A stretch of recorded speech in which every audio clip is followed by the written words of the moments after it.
Ayan po. So good day sa ating mga Science 10 learners, science enthusiasts, and teachers as well. So mga educators natin dyan at lagi nakatutok sa ating Itulay online tutorial for Science 10. Yan, maraming salamat po sa pagtutok at marami na rin po ang nagbigay ng mensahe sa kanilang suporta. Meron tayong mga students katulad ni Phoebe May Pascua at meron din tayong kaibigan na tutor mula sa watching from Tagaytay City, no? So Doc RJC Calagwas, maraming salamat sa pagtutok. And meron din po tayong mga science and learners katulad ni Joel Domingo and Harry Ira, Nixie Mary, and Charmaine Rivera, at marami pang iba. So mamaya babasahin po natin ang mga pagbati natin para sa ating Itulay online tutorial this Monday afternoon. Ayan. So, tayo po ay ngayon ay tutok na tutok ngayon sa ating mga social media accounts katulad ng Facebook natin sa DepEd EdTech Unit and DepEd tayo, Facebook pages. At natito rin po ang ating YouTube platforms, ang ating DepEd Philippines, DepEd EdTech Unit, and DepEd TV official YouTube channel. So ako po ang inyong tutor Rainier from Manuel Luis Quezon High School, SDO, Caloocan City. So medyo mamimiss muna natin si Tutor Ichad ngayon dahil siya po ay medyo may kailangang umatinan ng isang napakahalagang event. So kailangan niya pong lumiban muna at don't worry, makakasama natin siya next week. Again, si Tutor Ichad po ay galing sa Katmon Integrated School from SDO, Malabon City. Ayan. So live na live po tayo tuwing Monday mula 3 to 3:40 p.m. Kaya I hope na lagi po tayong tutok na tutok at lagi po natin sinusundan at sinusuportahan ang lahat ng mga Itulay episodes, hindi lang po sa science kundi hanggang Friday na po. Ayan. So tayo po ay talagang tuwan-tuwa dahil hashtag Itulay Level Up na dahil napapanood din po tayo. Hindi lang po sa ating Facebook at sa ating YouTube channels kundi napapanood din po tayo sa TV, specifically sa IBC Channel 13. Ang Science 10 po ay live naman tuwing Tuesday, 2:15 hanggang 2:55 p.m. So ito po ay handog ng DepEd ICTS EdTech Unit para marami pa po tayong maabot at ma-reach ng mga bata. Ayan, next. So ngayon po I want you to share our video. So of course, no, kailangan po natin na ipakalat ang good news at ang ating mga ginagawa pong endeavor dito sa ating Itulay online tutorial for Science 10. So I want you to type your name, school, and division sa ating comment section. And then, bibigyan ko po kayo ng mga roughly mga 45 seconds to share. So pindutin nyo lang yung share dyan sa inyong smartphone para marami pong nakakapanood ng ating Itulay Science 10 for quarter 2, week number 5. So again, type nyo po yung name, school, and division. So marami na po dito nag-type, no? Katulad ni Francis May Sericos Balahadja. Good afternoon, watching from Pulong Buhangin National High School, DepEd, Bulacan. At meron din tayo kay Phoebe May Pascua. Amazing afternoon, grade 10 science learners. Phoebe May O. Pascua, grade 10 modesty, watching and learning or listening from Ranyag High School, SDO, Isabela. Hashtag, science is worth studying for. Wow, nakakatuwa naman marinig at mabasa yung mga ganitong klaseng hashtag, no, sa ating mga science learners. Ayan, so time's up na po. So kailangan na i-share na natin ang ating online video ngayon, ang ating online tutorial. At makita namin yan, no, na kayo po ay naka-sharer badge na. Basta kapag na-share nyo na po ang ating video, ang ating online tutorial ngayon sa Science 10, magkakaroon kayo ng sharer badge. O, di ba magandang makita naman yan. Okay, so we are now in week 5. Week 5 na. So, can't you see, no, talagang nasa kalagitnaan na tayo ng quarter 2 at ang ating pag-uusapan ay qualitative characteristics of images. So, ako muna ang aagapay ngayon, Science 10 learners, sa ating topic for this week number 5. Ang qualitative characteristics of images. Ayan. Maraming salamat po sa ating mga learning partners dito sa ating gumawa ng ating SLM for Science 10 Quarter 2 Module 3, Qualitative Characteristics of Images. Thank you po sa ating writers, editors, reviewers, even illustrators, layout artists natin, and management team. So lahat ng bumuo ng ating SLM. Syempre, no, hindi biro ang gumawa ng SLM. Okay, now, ito naman po ang ating most essential learning competencies. for quarter 2, week 5. Isa lang naman po siya, no? Meron itong code na S10FE-2G-50. So again, share lang po ang ating online tutorial today para marami pa po makanood ng ating video. And this is the MELCs for today. Predict the qualitative characteristics. We are talking about orientation, type, and magnification of images formed by plane and curved mirrors and lenses. Yan po ang ating MELC for today, for this week. Ayan. So what I need to know, these are few reminders, science and learners, in answering our SLM. Unang-una, take the pretest prepared at the start of the module. You are going to, of course, give time in reading and understanding the lesson, follow instruction carefully. So mahalagang ano yan, no? Characteristics na talagang sumunod tayo sa mga instructions carefully. Use a clean sheet of paper for your answers in each activity or assessment. And then try to recall and connect ideas that you had in the lower years. Magandang pagkakataon din na ma-review natin yung mga ideas natin and lessons natin way back grade 7, 8, and 9 kasi nga spiral naman ang ating approach, no? So meron din tayong reminder for being honest when doing the activities, record only what you have really observed. Ayan, so don't hesitate to ask. Huwag pong mahiyang magtanong, basta i-approach lang na maayos or i-contact si teacher. Pwede rin po kaming dalawa ni Tutor Ichad, Tutor Rainier para sa inyong mga questions. And then take the post-test prepared at the end of the module and you can self-check your answers on your activities, self-assessment, and post-test. I hope tayo po ay ready na at na-remind na natin ang bawat isa about our SLM and our video lesson for today. Ayan, so we will be giving recognitions at stake for this week. Meron tayong Tuty of the Week. So this is Mahusay Tuty of the Week. And we also have Sightastic Faster Finger First. And then, we also have Mahusay Teacher of the Week. And meron din po tayo na Mahusay School of the Week. So, these are the badges that you can claim, that you can get, no, or obtain by merely participating in our Science 10 online tutorial sessions. Kaya, tutok lang, share. So, maganda po marami tayong ma-reach ng mga bata, mga teachers, at mga enthusiasts. Maraming salamat, Jude Michael, sa pagtutok. Ruela Aaron Dayag, Kathleen Lorenzo, and Richard Magsino. Ayan, ang dami nila, no? Blessy May Delica. Yan. So, maraming salamat po at basahin natin later. Okay, speaking of recognitions, I would like to recognize and give the floor para sa ating mga awardees for this week.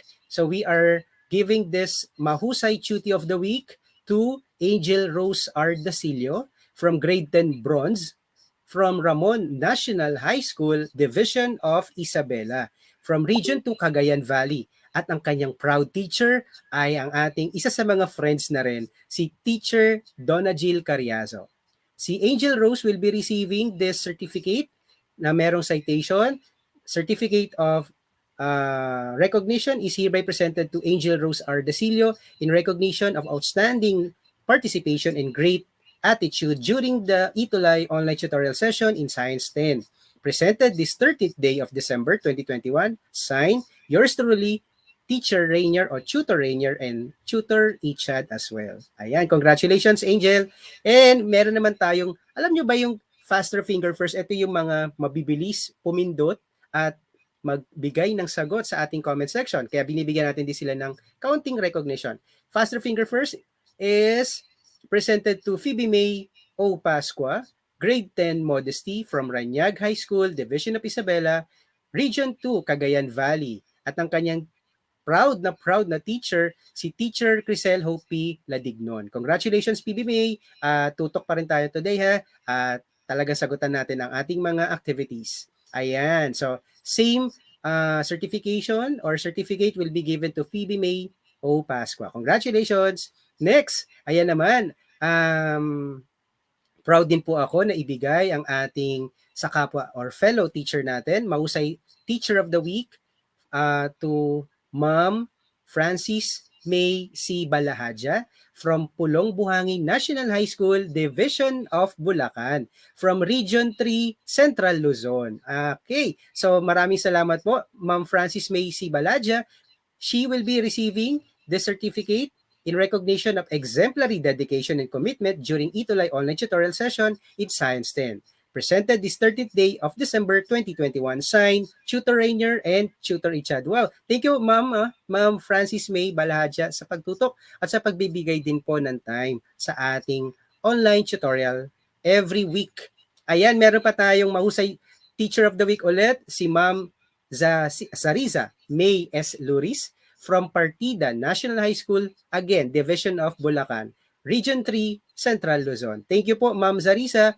You will be also receiving same certificate ng ating mahusay Teacher of the Week. Napakasaya no, marami tayo mga awardees today. Sabi nga ni Philip Ray Mancera, congratulations mga keyboard warriors yan. Congrats din po ma'am. Wow, sabi ni Jude Michael at sa mga awardees po natin. Sabi din ni Patricia Nicolas, siya ay nanonood from Doña Magdalena Gafood High School. Ayan, so maraming salamat sa pagtutok. Ayan, ready na ba tayo? Direct, paki-play lang po muna ang ating Science in 1 Minute, Quarter 2, Week 3 Radio Waves. This is Tutor Rainier and this is Science 10 in 1 minute for quarter 2 week. 1 minute for quarter. Electromagnetic waves have practical applications which depend greatly on their wavelength, frequency, and energy. Practical applications of radio waves. Radio and television signals are radio waves that are produced by making electrons vibrate. It has a long wavelength capable of transmitting sound and picture information over long distances. Global Positioning System or GPS is a space-based navigation system that provides geographical position and time information anywhere on or near the Earth. It communicates with stations on the ground using radio waves. Magnetic resonance imaging or MRI. It is a medical imaging technique that uses powerful magnets, computer, and radio waves to make detailed pictures inside your body. This is Tutor Rainier and this is Science 10 in 1 minute. See you next week. Ayan. So, maraming salamat po, Direct Joy, sa ating pag-play ng ating Science 10 in 1 minute. So, I hope na-appreciate nyo po ang ating the way na mag-review tayo, no? Para mas maganda rin po at well-presented ang ating review. Pero napansin nyo, radio waves pa lang. So, ang dami kasi natin kailangan pa i-review. So, sa mga susunod na week, no, bibigay pa natin ang ating Science 10 in 1 minute. Okay, thank you very much. Ayan, so ito na ang ating talagang inaabangan. So kailangan na po natin na tumutok na mga kapatid, mga science and learners, science teachers and enthusiasts. This would be our first activity, What I Know, multiple choice. So kailangan po natin na ibigay ang tamang answer, no? Para tayo po ay magtatali na po. Unfortunately, wala naman dito si Tutor Ichad na pero meron pa naman akong way para ma-check kung sino po yung unang sumagot. So again, this would be the directions. Read each question carefully, choose the letter of the correct answer, use a separate sheet of paper for your answers, or comment it down. Ayan, so meron tayong number and then the letter of the correct answer. Ready na po ba? So kung ready na, pakipusuan nga po muna ang ating online session. Puso-puso muna nga tayo dyan kung tayo po ay ready na sa ating What I Know question number 1. Ayan. Thank you very much. Ayan. So, share na po tayo para makapag-join na tayo sa ating online session this quarter 2, week number 5. Okay. First question or first statement. Regular reflection is the blank reflection of light on a or an blank surface. So, is it A, even and smooth? Letter B, even or uneven and then rough? Letter C, semi-smooth and rough, and letter D, uneven and rough. Again, type the number and then the answer. So this time, hindi letter, no, kundi yung word. Ayan. Letter pala, rather, letter, sorry. Ayan. So meron na tayong, okay, ayan. So meron na po tayong nakitang letter ng tamang sagot, no? So let's reveal muna yung ating final answer. Letter A, even and smooth. Ayan. So, thank you po, Ma'am Direct Joy. Anong nauna po natin ay si Anessa Reyes. Ayan. Kindly type your name and then your school and SDO para mabigyan natin ng point. Ayan. Tutulungan po ako ni Tutor and Direct Joy sa pagkuha ng unang-unang tamang unang-una na tama ang sagot. Okay, thank you Direct Joy, and congratulations Anessa Reyes. Let's have question number 2 or statement number 2. Diffuse reflection is a or an blank reflection of light rays on a blank surface. A, even and smooth. B, even or uneven, semi-rough. C, semi-smooth or rough. Or letter D, uneven and rough. Okay, kindly type your answer, number 2, and then the letter of the correct answer. Ayan. Thank you very much sa pagtutok. Share po tayo ng ating video para marami pong makapanood. Ayan. So, meron na namang sagot po.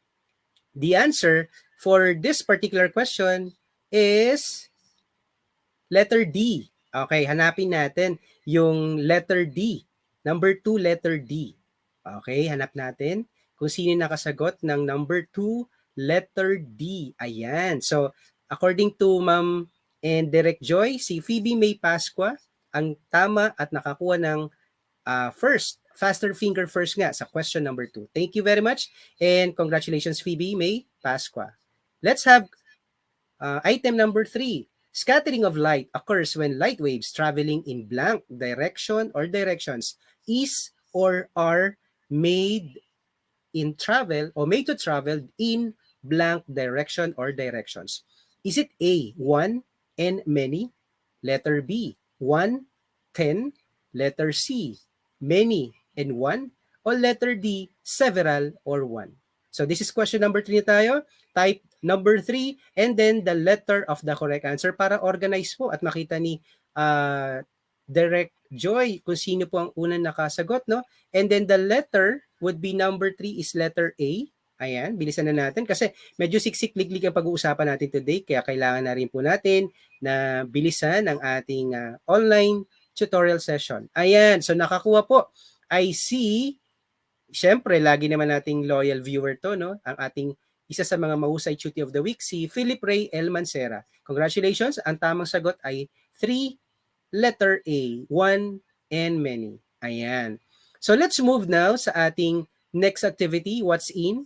So you're going to fill in the blanks, no? Sa ating, ayan. Good afternoon daw po, sabi ni John Bradley Rivera from Grade 10 Platinum, watching from Ramon National High School. Hello po sa pagtutok, John Bradley.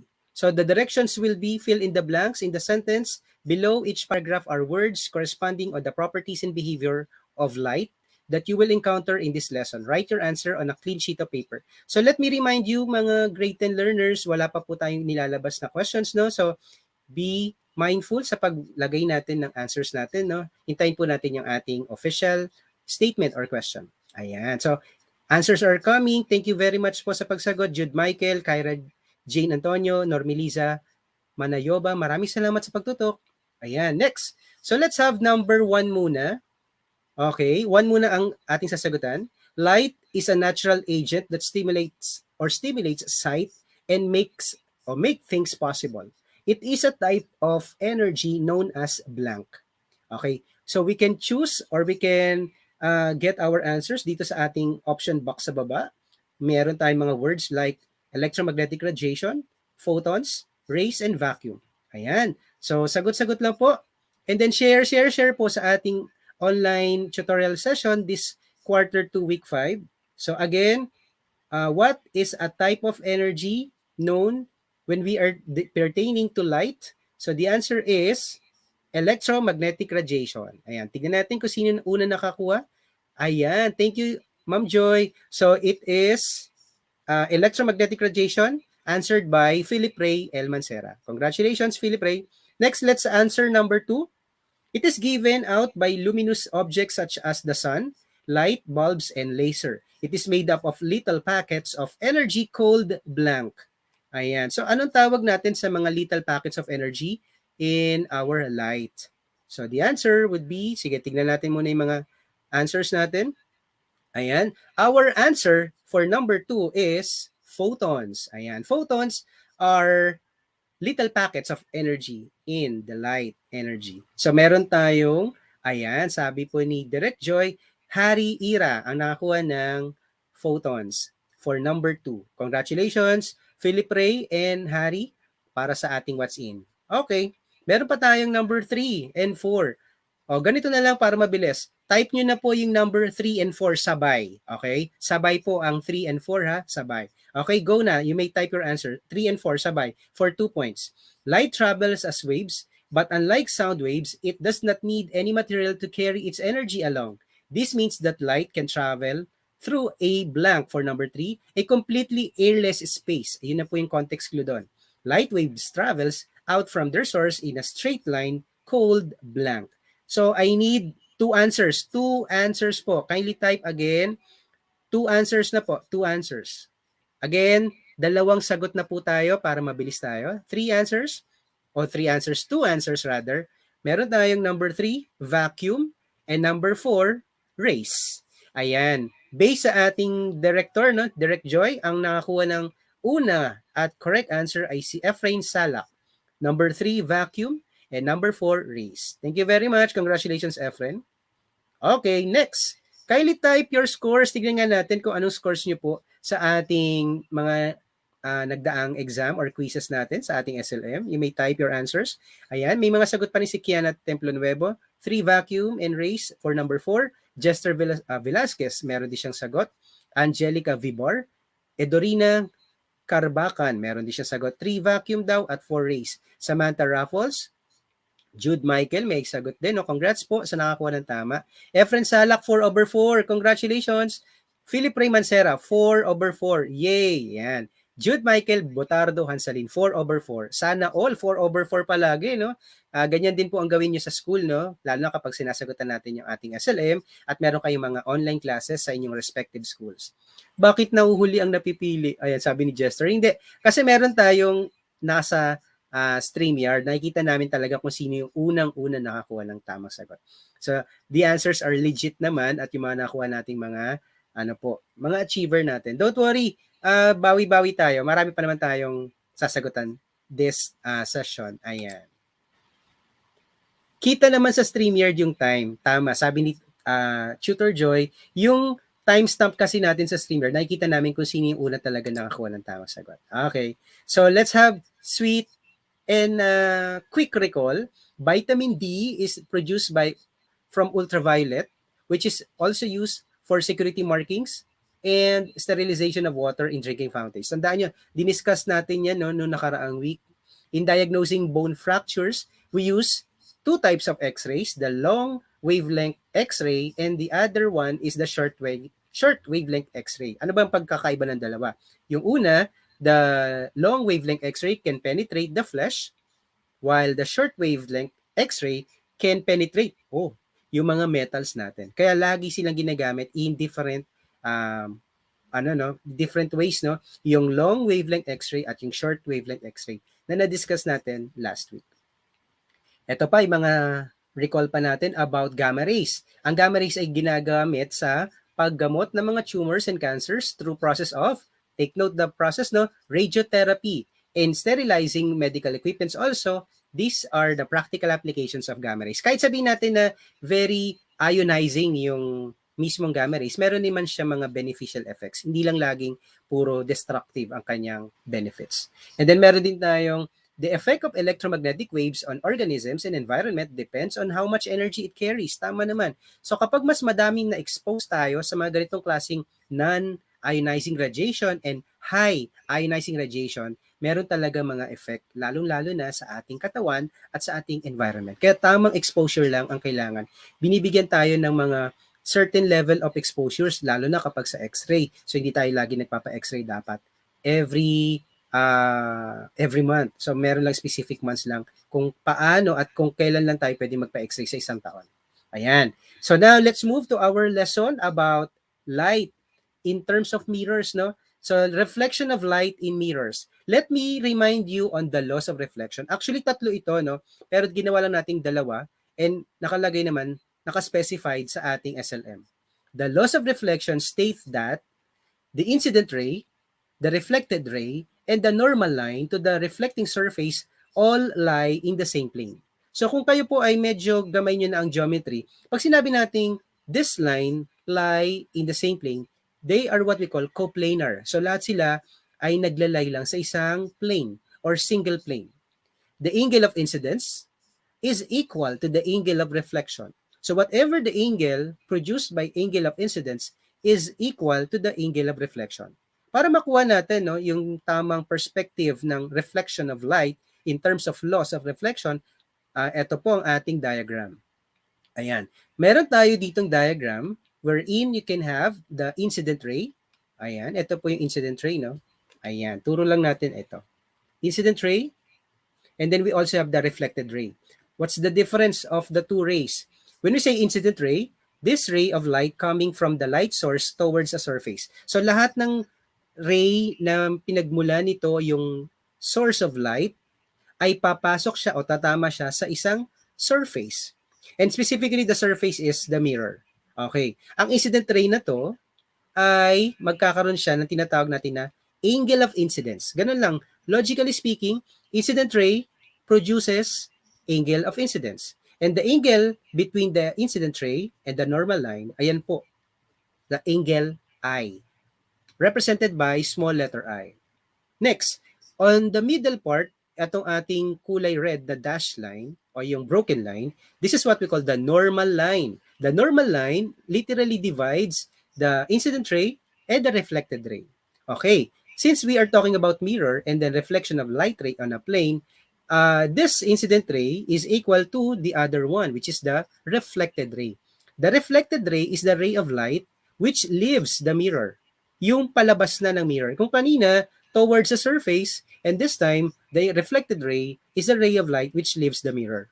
And then the next angle is, of course, kung sino yung gumawa ng ray na yon, yun din yung kanya magiging angle, which is angle of reflection.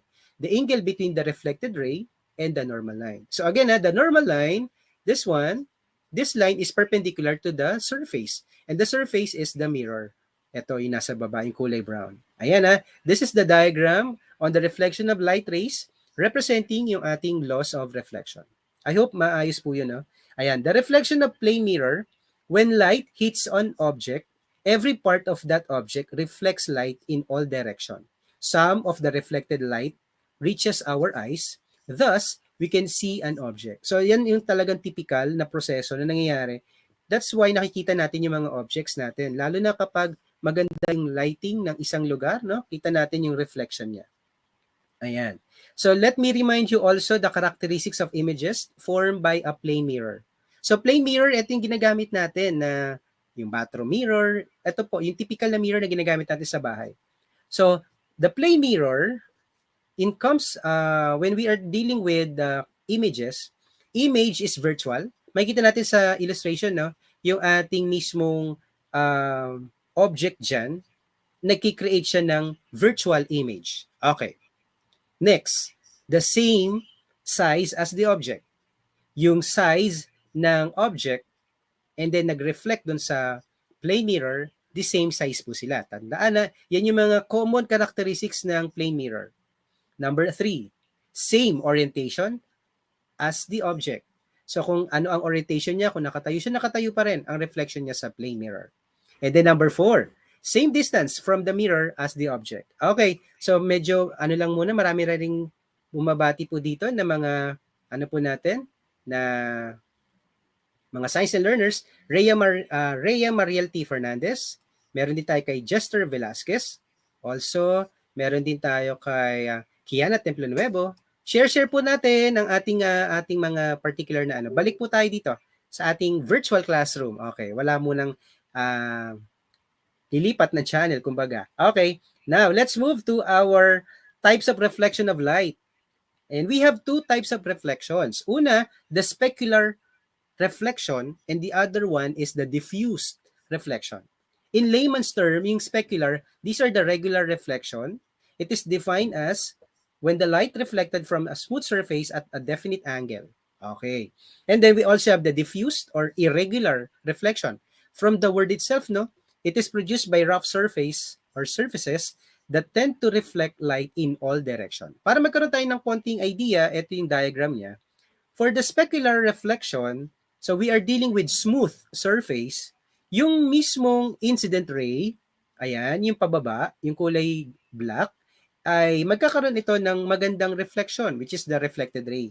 So, equal yung kanilang angle. So, this is what we call the specular reflection or yung regular reflection. Parallel light rays reflect on one direction. Yung parallel lines na yan, mapa-black man o mapa-kulay blue, ay talagang, nagkakaroon talaga siya ng, mismong parallel lahat sila.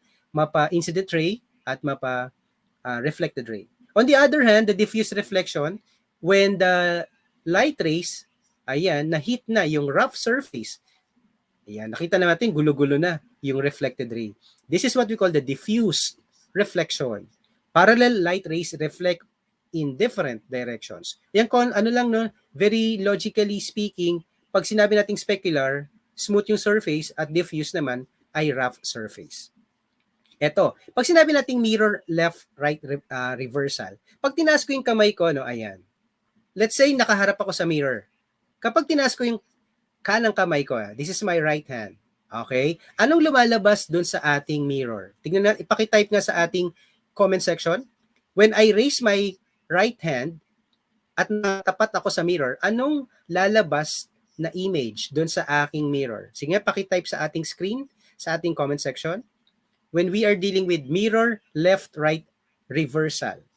When I raise my hand, ayan, sabi ni Jester Velasquez, same. Ayan. Sabi ni Phoebe May Pasua, kaliwang kamay. Sabi ni Jester is left. Okay, sige nga. Ano pa yung mga sagot natin? Pag tinaas ko yung kanang kamay, ayan. You may experiment din.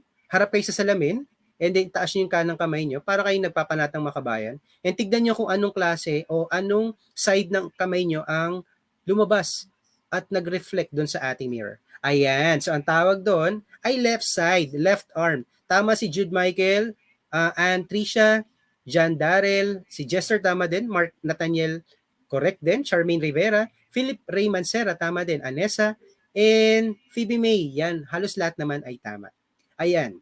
Meron din po mga practical applications ang ganitong klaseng mirror left-right reversal.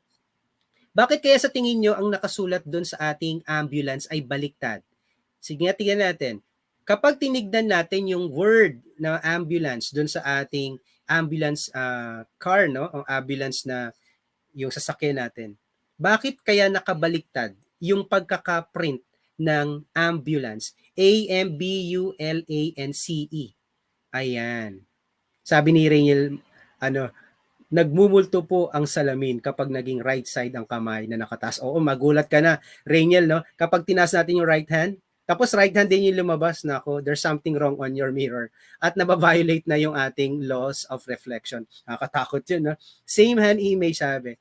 Mas madaling mabasa ng nasa unahan na nagda-drive. Tama naman. At yung mismo pagkakaspell para mabasa ayos sa side mirror ng ating sasakyan. Very good. Kasi 'di ba, naka-install tayo ng mga ating mga tinatawag natin na side mirrors, both sides ng left and right, para nakita natin. Sabi ni Jasmine Orteza, for it is to be reversed when looking into the mirror, so it is easier for us to recognize that is what we call an ambulance. Tama naman. So, diba, kapag nakita natin yung ambulance, no, una-una, talagang merong emergency, kailangan bigyan natin sila ng daan. Kasi nga, merong buhay na nakataya, kaya nagmamadali rin sila, lalo na sa daan. Ayan, next. Ayan, I hope, no, nakukuha natin yung practical applications na ng ating mga mirrors. Reflections on spherical mirrors naman. Most curved mirrors are called spherical mirrors. So, contextually, pag sinabi nating spherical mirrors, kasi yung surface niya ay sphere. Okay? There are two kinds of spherical mirrors, the concave and the convex. Ayan. Ito, elementary pa lang, dinidiscuss na yung concave. Concave yung pa ganyan, no? Yung parang letter C. Concave. Ayan. It reflects inward to one focal point. It is used to focus light. So, parang sa ating kutsara, no? Yung pinaglalagyan ng pagkain, yun yung concave, no? Ayan. It is also known as converging mirror that has to be reflecting surface that is recessed inward. So yung light kasi ay tumatama dun sa ating concave mirror, which is another part ng spherical mirror, no? Talagang yung kanyang pag-bend o yung pag-reflect ng light ay inward talaga. Okay. So meron tayong mga diagram kasi dito para mas makita natin na mas maayos. The parallel rays converge after reflection on a concave mirror rather. So itong parallel rays natin, nagko-converge sila dun sa focal point natin. Ayan. This is one characteristic of converging mirror o yung concave. Ayan, kitang-kita yan kapag sa ray diagram as well. And then, the convex mirror, yung convex naman yung baliktad, eto yung likod. Likod ni concave. The convex mirror, wait lang. Ayan. It is also known as diverging mirror. Okay? That is curved mirror in which the reflective surface bulges towards in the light source. Convex mirrors reflect light out or the light outwards. Therefore, they are not used to focus light. Ayan naman ang difference ng dalawa talaga. Ayan. So makita natin, the parallel rays diverge after reflection of the concave or convex rather mirror. Okay po. So bibilisan na natin kasi we're running out of time. There are two types of images formed by reflecting surface. On the left hand, ito yung tinatawag natin na concave mirror. Meron tayong object. Nakita natin yung center of curvature, the focal point, the image form, and yung mismong concave mirror.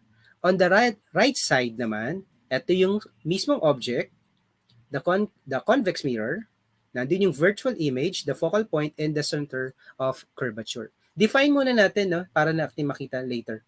The ray diagram and the image formation of the plane mirror. Kapag ganito po, when a plane mirror makes an image of objects in front of the mirror, the image appears to be the behind the plane in which the mirror lies. Ayan, tama naman. Yung object natin na kulay blue dyan, ay magbibigay siya ng incident ray, meron ding reflected ray at the same time. Yung image niya, yun po, formed by plane mirror. Ayan, next, let us define also yung mga terminologies natin kanina. When we say center of curvature, letter C, this is the center of the sphere whose surface forms the curved mirror. Tandaan po natin. The focal point, doon nagmi-meet yung mga light rays natin. Ay, sorry po, napindot ko ulit. Ayan. The vertex, this is the point where the principal axis meets the mirror. And the principal axis, the straight line passing through the center of the curvature in the mirror. Okay. Ito.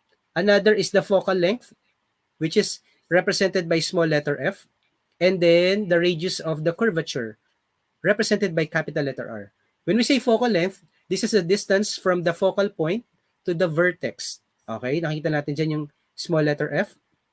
And then the radius of the curvature, this is the distance from the vertex, capital letter V, to the center of the curvature. Yun po yung distance nila. That is what we call the radius of the curvature. Ito yung mga terminologies na ginagamit natin sa ray diagramming talaga. Lalo na pag may face-to-face training, gamit na gamit ito at talagang naalala ko sa classroom namin, dinodro pa namin to sa mismong Manila paper or cartolina. Kitang-kita ng mga bata yung sa ray diagramming. Ayan. So let's have this, what I have learned. Okay? Kylie, get ready na mga keyboard warriors. Balik-balik sa ating virtual classroom.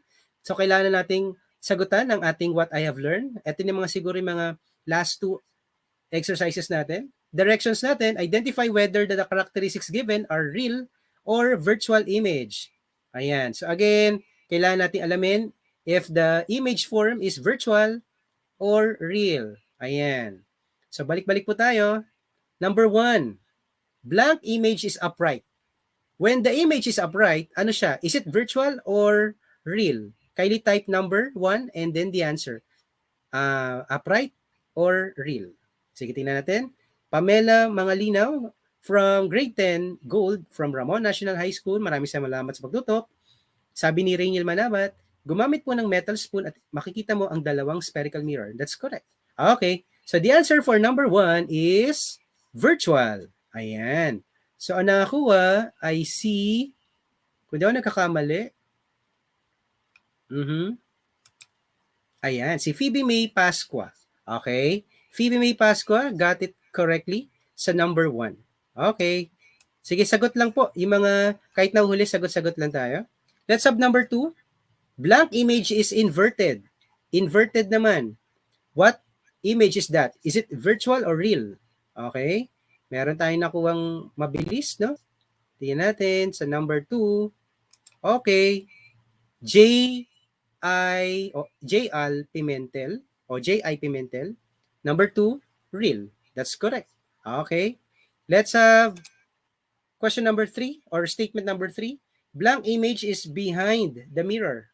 Behind the mirror daw. Na-discuss yan kanina. Kaya lang medyo mabilis nga lang siya, no? So, tingnan natin. Number 3 na tayo. Number 3, sagot natin. Is it virtual or real? Number 3. Yung image ay nasa likod ng mirror. Okay? Sige, tingnan natin yung mga sagot natin dito sa ating StreamYard. Okay, the answer is virtual. Virtual. May nakakuha na si Rodely Borromeo Reyes. 3 virtual. That's correct. Congratulations. Number 4. Ayan. Blank image is formed by convex mirror. Blank image is formed by convex mirror. Number 4. Tingnan natin. Yung image daw is formed by convex mirror. Nabanggit kanina yan. Convex. Sige, pa-review lang na ating mga characteristics ng ating virtual and real image. Type number 4. Number 4. The answer is virtual. Okay. May nakakuha ng 4 virtual. I see. Ayan. Phoebe May Pasqua, number 4, virtual. Number 5. Blank image can be projected onto the screen. Blank image can be projected onto the screen. Number 5 na tayo. Anong image yon that can be projected onto the screen? Is it virtual or real? Okay. Tingnan natin. May mga sagot na rin. Si Harry. We also have Marian, kay Faith German, Phoebe May, Jester Velasquez, meron din si Mara Abungan, Kiana Templenuevo. So, number 5 is real. Hanapin lang natin yung number 5 real. Unang-unang nakasagot ng 5 real. Wait lang tingnan natin. Number 5. Okay.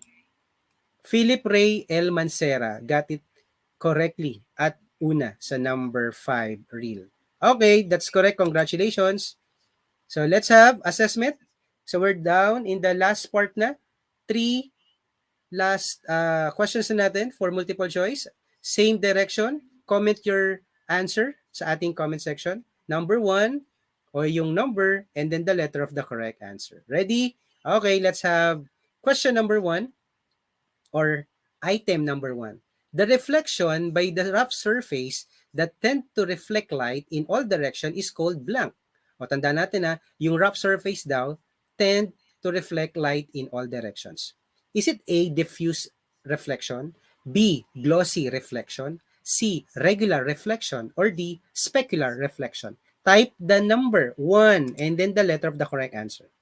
Okay, sige na, tingnan natin. Okay. Is it A, diffuse, B, glossy, C, regular, D, specular? Tingnan natin ang ating comment section. Okay, meron tayo nakakuha. Phoebe May Pasqua, letter A, diffuse reflection. Yung incident ray, pumalo dun sa ating surface, no? Tapos nag-reflect siya ang gulo-gulo kung saan sa ang direction yung ating reflected rays. Congratulations, Phoebe May. Let's have question or item number 2. The image you see in a plane mirror called a blank image because it is not a real or physical object. A, imaginary, B, physical, C, reflected, or D, virtual. Again, may context clue na tayo, no? The image you see in a plane mirror called a blank image because it is not real, physical, or it's not physical object. Anong sagot natin dyan? Sa ating number 2.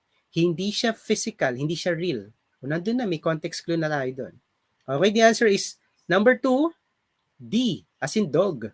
Ayan. Tingnan natin kung sino nakakuha ng number 2, letter D na mabilis. Ayan. So, kung di ako nagkakamali, at tama naman dito sa ating StreamYard, number 2, letter D, virtual. Phoebe May Pasqua got it correctly. Congratulations, Phoebe May, sa ating question or item number 2. Last one, question number 3. When the image is seen in the concave mirror, the image will blank. A, always be real. B, always be virtual. C, be either real or virtual. O letter D, will always be magnified. Tingnan natin sa atin. Si Ma'am Donna Jill Carriazo, sumagot po sa kanina, number 2, letter D.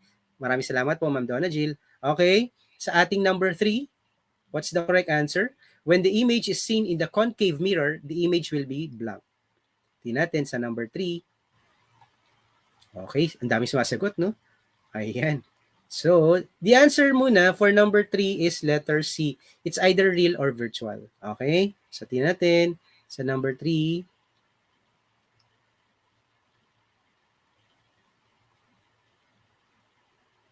Tingnan natin.